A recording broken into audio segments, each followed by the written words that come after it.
In today's episode, we unravel the chilling case of Isabel von Jordan, a young interior design graduate from Germany who embarked on what was supposed to be a celebratory trip to Australia's Kakadu National Park, only to find herself and her companions in a life-ending encounter with a saltwater crocodile. Like or subscribe if you're new. You're watching When Crocodiles Attack.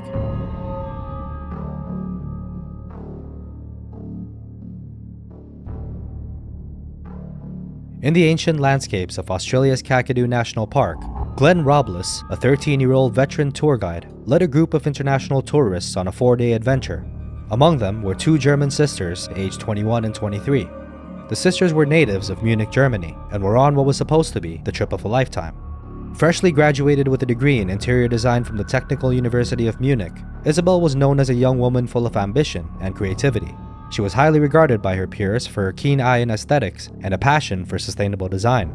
She'd already garnered some national attention, in fact, from the design community back home.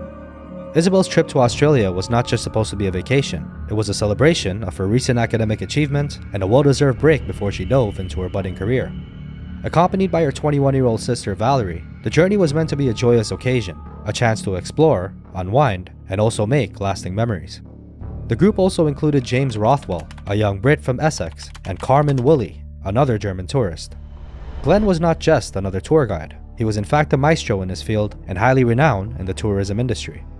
Originally from the coastal city of Darwin, he'd always been captivated by the untamed beauty of Australia's wilderness.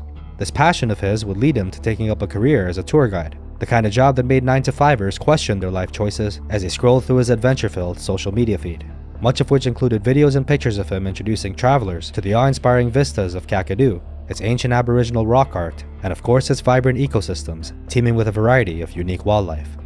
But even in a paradise like this, danger also lurked. Warning signs about saltwater crocodiles were as ubiquitous as the breathtaking views. These signs, translated into multiple languages, served as stark reminders that the beauty of nature often comes with risks. They were sort of like dissonant notes in an otherwise harmonious symphony of natural wonders. On what was the very last night of their trip, the group had set up camp near Sandy Creek Billabong, a waterhole so serene that it seemed to defy the warning signs staked around its perimeter. Despite his experience and an array of glaring signs, it was Glenn who at this point would have a crucial lapse in judgment. A pile of mussel shells on the shore seemed to suggest that local Aboriginal women had deemed the water safe, and to add on to his growing sense of security, even a flashlight scan for crocodile eyes would yield nothing. Glenn was at this point convinced of the water's safety and would give the crew the all clear. One rightly cautious backpacker would even question him 3 times, but Glenn would go on to reassure him that he'd been making the right call. The group, including the Von Jordan sisters, took the plunge, their laughter echoing in the night air. Andrew Waters, a British tourist, would stay ashore, engrossed in his attempt to play the didgeridoo. It was at this point that in a heartbeat, the atmosphere would shift from one of carefree jubilance to palpable dread. A sudden, horrifying realization swept over the group. Isabel was nowhere to be seen. The laughter which had filled the air just moments ago would then morph into gut-wrenching screams, and the once playful splashes turned into frantic strokes as everyone made a dash for the shore. James Rothwell, who had felt a bump against his leg, initially thought that it was a prank by one of his friends, but now he understood the grim reality of how close he was to sharing Isabel's fate. He was among those who reached the shore first, his heart pounding in his chest as he grabbed a flashlight. What he saw next was the stuff of nightmares. The glint of a crocodile's eyes, illuminated by the flashlight's beam, moving away from the group. And like a scene straight out of a horror movie, Isabel could be seen in its jaws as a crocodile then retreated into the dark, murky depths of the billabong. On the shore, Andrew Waters dropped his didgeridoo as his face turned ashen. He too had also heard the screams, and like the others, had initially thought that it was a bad joke.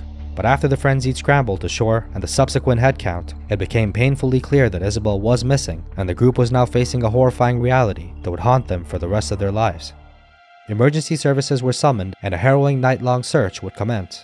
The park rangers, armed with harpoons and flashlights, scoured the billabong and its tributaries. And in what was a race against time, despite their best efforts, it wasn't until the next morning that they'd found what they'd been dreading.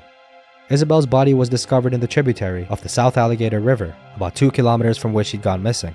And the crocodile responsible for the attack was a behemoth, nearly 4.6 meters long and weighing about 500 kilograms. It was later harpooned and Isabel's body was retrieved, but not without difficulty, as another large crocodile menacingly circled the area. After Isabel's body was found and the crocodile responsible was identified, questions would begin to swirl about why the crocodile had chosen to attack Isabel and not someone else in the group, such as James Rothwell, who once again had felt the crocodile brush past him and was left pondering why he'd been spared. Gary Lindner, a Kakadu ranger involved in the search and rescue operation, offered an intriguing theory during the inquest. With the notion of caution acknowledging the sensitive topic, he suggested that the crocodile may have targeted Isabel because she was small and female. He also went on to recount an experience where he'd seen a crocodile act aggressively toward a boat carrying women while completely ignoring a nearby boat filled with men. With due respect to the women in court, he mused, I've always wondered whether factors like the menstrual cycle could influence a crocodile's behavior. From a scientific standpoint, crocodiles are known to be motile, natatorial, and sedentary, which means they're highly mobile in water but generally remain stationary when not in pursuit of prey. This behavioral pattern adds another layer of complexity to understanding why the crocodile acted the way it did. Was it the movement of the water, the size of the individual, or some other unknown factor that triggered the attack? As a side note, I am really interested to know your thoughts on this, so please do leave a comment down below and let me know what you think. Why did this crocodile act the way it did? Do crocodiles actually prefer females over males? And do you think menstrual cycles are actually a factor and affects a crocodile's preferred choice between male and female? While Lindner's theory remained speculative, it added yet another layer of complexity to an already baffling and tragic event, and served as a chilling reminder that despite our advances in understanding animal behavior, the motivations of wild creatures like crocodiles remain largely inscrutable. The aftermath of the tragedy was a complex tapestry of emotions, legal proceedings, and soul-searching. Glenn Robles would find himself in the eye of the storm, which extended far beyond the Billabong's tranquil waters. He was initially considered for a manslaughter charge, but this was later downgraded to a lesser charge of causing death by dangerous omission. After pleading guilty, he received a 3-year suspended sentence, a verdict that left him grappling with a lifetime of regret, but spared him from immediate imprisonment. The legal proceedings also included an inquest into Isabel von Jordan's death, which revealed yet another layer of tragedy. Contrary to initial assumptions, Isabel had in fact not succumbed to the injuries inflicted by the crocodile's powerful jaws. Instead, it was found that she died from drowning, a detail that only intensified the sorrow surrounding her untimely demise. And Valerie, Isabel's sister, was left to navigate a labyrinth of grief and loss. She would go on to return back home to Munich, forever changed, carrying with her the heavy burden of a holiday that turned into a nightmare. The incident sent ripples through the tourism industry and the local community, prompting renewed discussions about the safety measures and the responsibilities of tour guides. It went on to serve as a grim reminder that even in the most idyllic settings, nature's rules are non-negotiable and its penalties severe.